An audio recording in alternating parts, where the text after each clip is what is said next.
Olha só que história.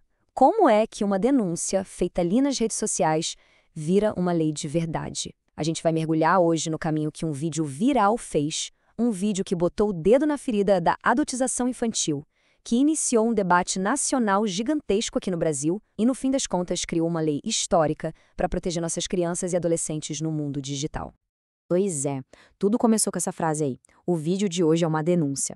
Em agosto de 2025, o influenciador Felca soltou um vídeo que, nossa, não só chocou milhões de pessoas, mas foi a faísca que faltava para uma mudança social e inclusive na lei.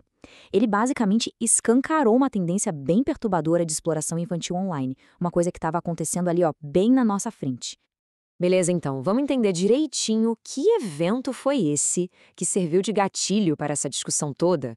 Porque, né, como é que um único vídeo consegue mobilizar tanta gente, a opinião pública inteira, a ponto de pressionar e criar uma lei nova?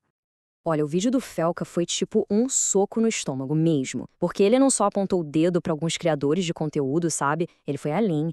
Ele mostrou o sistema por trás. O sistema que permite e até recompensa esse tipo de coisa.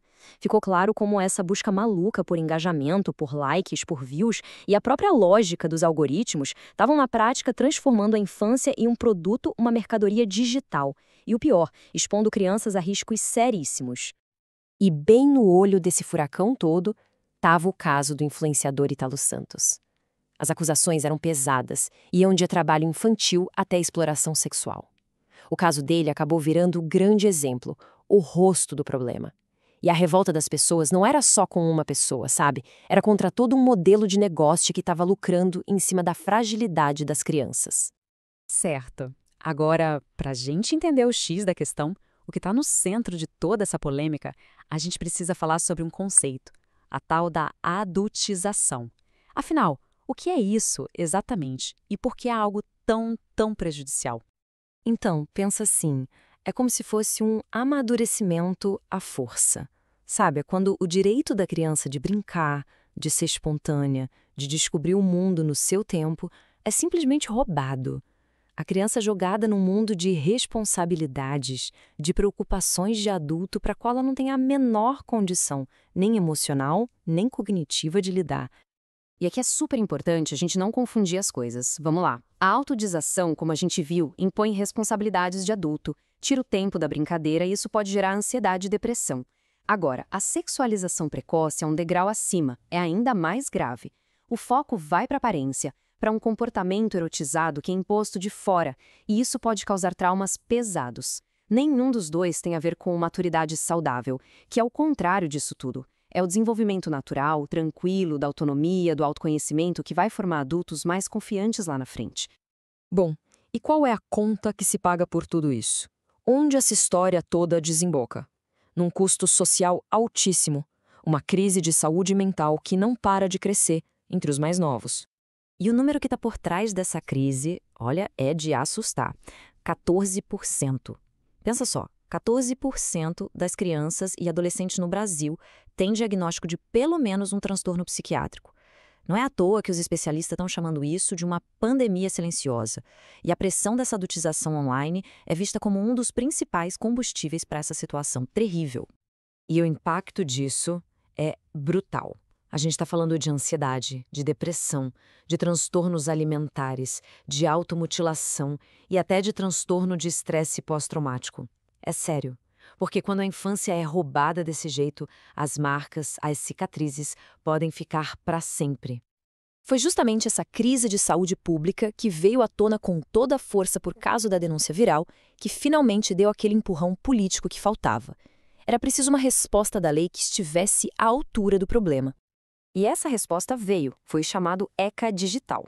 E o apelido não é à toa, né? A ideia é exatamente essa, pegar toda a proteção que o Estatuto da Criança e do Adolescente já dá e expandir, trazer isso para o mundo online, que a gente sabe que pode ser bem complexo e muitas vezes perigoso. E talvez a maior virada de chave dessa nova lei seja isso aqui, a inversão do ônus. Sabe o que isso quer dizer? Basicamente, a responsabilidade mudou de lado. Se antes o peso de proteger as crianças na internet caía quase todo nas costas das famílias, agora a lei diz, não, A responsabilidade principal é de vocês, plataformas gigantes de tecnologia. A segurança tem que vir de fábrica, tem que estar no projeto da plataforma e não ser só mais uma preocupação para o usuário resolver.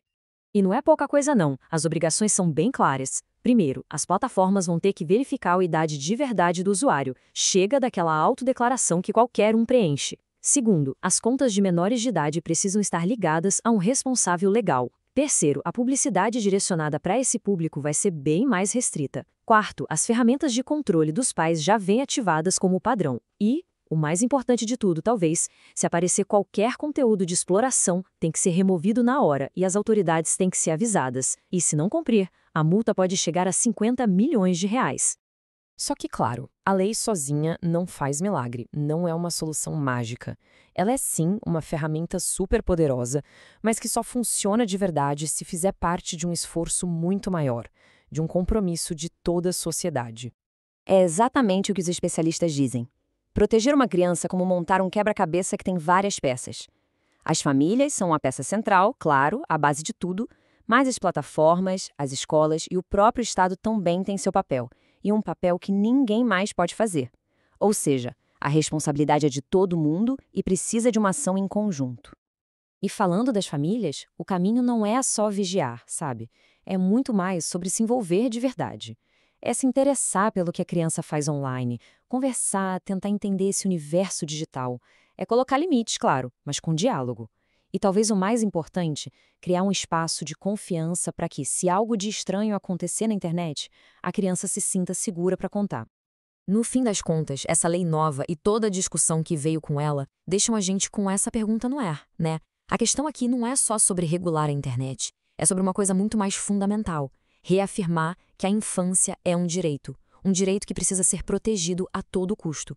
E garantir que esse direito exista de verdade num mundo que não se desconecta mais, bom, esse é o grande desafio da nossa época.